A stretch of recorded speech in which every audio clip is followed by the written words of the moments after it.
আসসালামু আলাইকুম ভিউয়ার্স, চলে আসলাম আপনাদের মাঝে আরেকটি নিউ ভিডিও নিয়ে।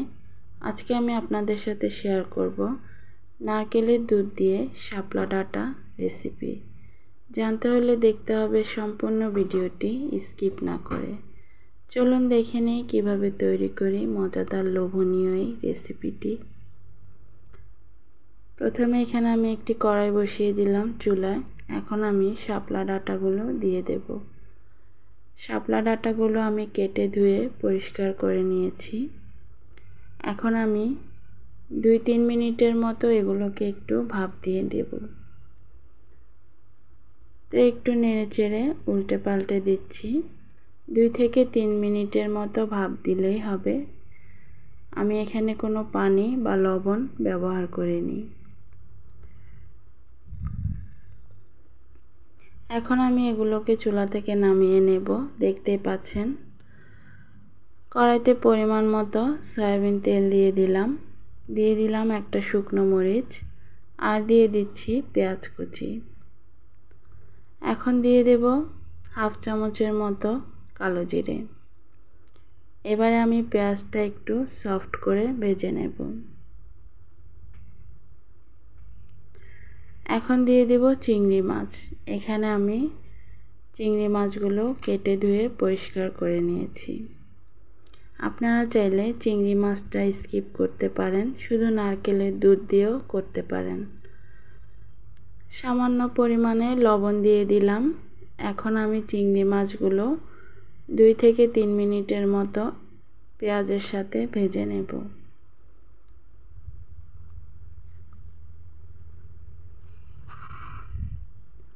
এই তো দেখতে পাচ্ছেন মাছগুলো কিন্তু ভেজে নিয়েছি।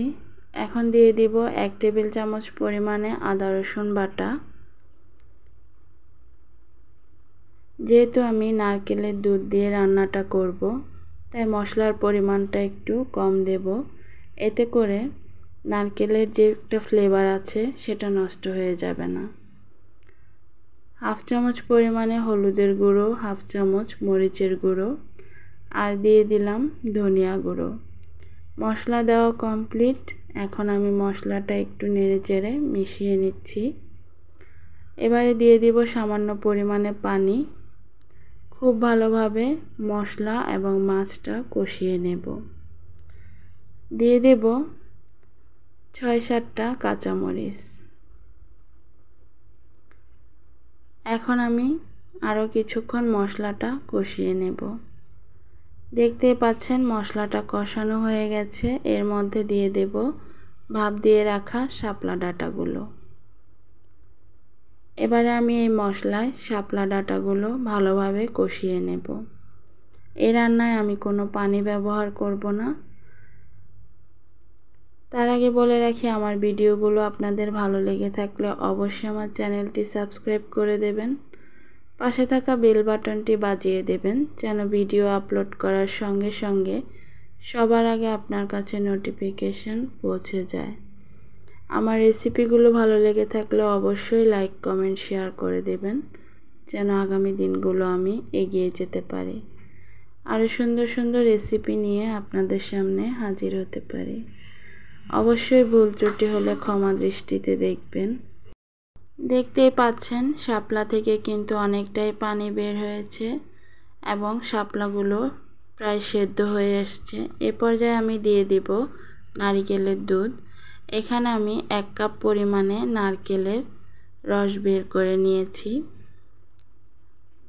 এখন আমি খুব ভালো করে নেড়েচেড়ে চুলার আঁচটা বাড়িয়ে দিয়ে রান্নাটা কমপ্লিট করব। সঙ্গেই থাকুন, ফিরে আসছি একটু পর। এই তো দেখতেই পাচ্ছেন ঝোল কিন্তু অনেকটাই কমে গিয়েছে। আমি একটু নেড়েচেড়ে এখন চুলার আঁচটা লো ফ্লেমে করে দেব। আরও 1.5 থেকে 2 মিনিটের মতো রান্না করব। যেহেতু নারকেলের দুধ দিয়েছি তাই আমি একটু মাখা মাখা রাখবো, এতে করে টেস্টটা ভালো আসবে। দেখতেই পাচ্ছেন রান্না কিন্তু কমপ্লিট। এখন আমি চুলাটা অফ করে নামিয়ে নেব। অবশ্যই আপনারা এভাবে ট্রাই করবেন, আশা করছি ভালো লাগবে ইনশাআল্লাহ। দুপুরবেলা গরম গরম ভাতের সাথে কিন্তু এরকম একটি রেসিপি হলে কোনো কথাই নেই। তো রান্না শেষ, দেখতেই পাচ্ছেন মাশাআল্লাহ যতটা সুন্দর কালার এসেছে, খেতেও কিন্তু দারুণ ছিল। আজকের মতো এখানেই বিদায়। আল্লাহ হাফেজ, সবাই ভালো থাকবেন।